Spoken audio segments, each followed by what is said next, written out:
हमारे 14 पोल गिर गए थे, वो आज तक नहीं उठाए गए हैं। लगभग सभी गांवों में आसपास बिजली सुचारू रूप से चल रही है, एक बीरण गांव को छोड़कर। पानी की सप्लाई भी बिजली से जुड़ी हुई है ताकि लोगों को पीने का पानी भी मिल सके, बिजली सुचारू रूप से मिले।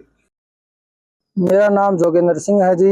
हम सभी ग्रामवासी गांव बीरण से आए हैं और समस्या हमारी एक नहीं अनेकों है।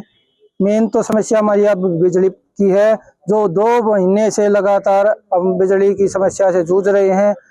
ज्यादा बड़ी समस्या नहीं थी, लेकिन अधिकारियों ने समस्या को ज्यादा बढ़ा दिया।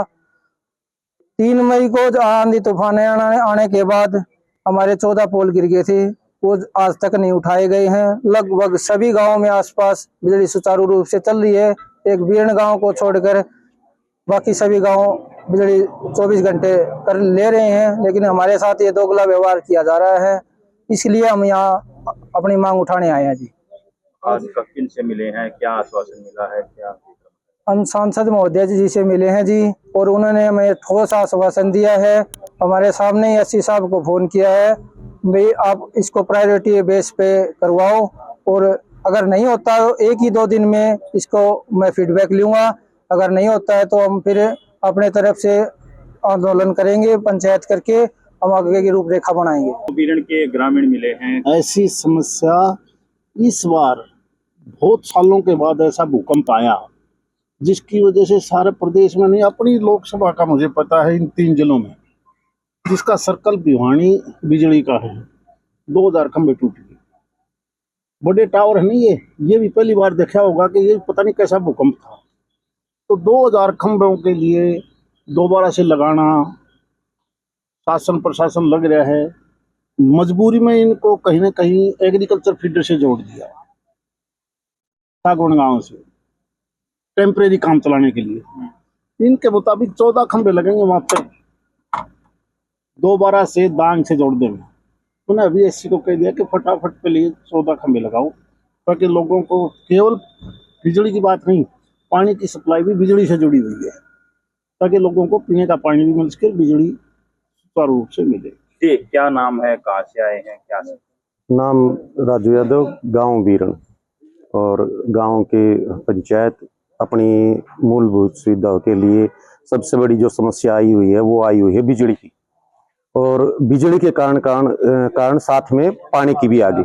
अगर बिजली नहीं होगी तो पानी की सप्लाई कैसे चलेगी? तो गांव प्यासा भी और साथ के साथ बिजली से परेशान भी। इतने कट लगते हैं कि पूरे दिन के अंदर अगर आप देखोगे 1-1 घंटे का कट लगने के बाद में सिर्फ 5 मिनट लाइट आती है और उसके बाद में फिर कट लग जाता है। तो किस तरीके से उसका गुजर बसर हो सकता है, आप खुद सोच सकते हो। आगे क्या करवाया जाएगा समाधान? समाधान फिलहाल तो एमपी साहब ने बोला है, एससी साहब को और कहा है कि 10-12 पोल ही तो लगने हैं, तो उन्होंने कहा है सर मैं लगवा दूंगा। तो हमें तो लगता है कि ये चीज हो जानी चाहिए, क्योंकि इतना बड़ा मामला नहीं है। जैसे तो शाम के अंदर 2 अधिकारी बैठते हैं, पहले हमारा 1 अधिकारी बैठता था एसडीओ, अब एसडीओ 1 और 2 बैठता है। जिस एसडीओ के नीचे हमारा गांव आता है उसमें तो इतनी लंबे तक भी समस्या का समाधान नहीं कर पाया, और जो दूसरा अधिकारी है और उसके अंडर जो गांव आते हैं उनको हाथों हाथ वो सुचारू रूप से वो लाइन भी चल रही है, और आंधी तूफान के अंदर जो भी उनके पोल गिरे हैं या जो भी उनको लेबर की समस्या आई है उन्होंने हाथों हाथ उनका समाधान करवाया। तो हमारा एसडीओ क्यों नहीं करवा पा रहा? दूसरी एक चीज है हमारे गाँव में मुआवजे की। पहली बार में जब वो मुआवजा आधे गाँव का अभी आया है, आधे गाँव का नहीं आया। आधे गांव का जो मुआवजा आया वो भी पहले नहीं आया था। गांव में बहुत हमारे सभी साथियों ने बड़ा अपना अच्छा प्रयास करके उस गांव मतलब उसको पास करवाया। अभी जो आधे गांव का रह गया वो कहाँ रह गया? जैसे गांव के अंदर बाढ़ आई हुई थी और गांव के नजदीक जो खेती थी या जो वो था उसका तो मुआवजा पास हो गया।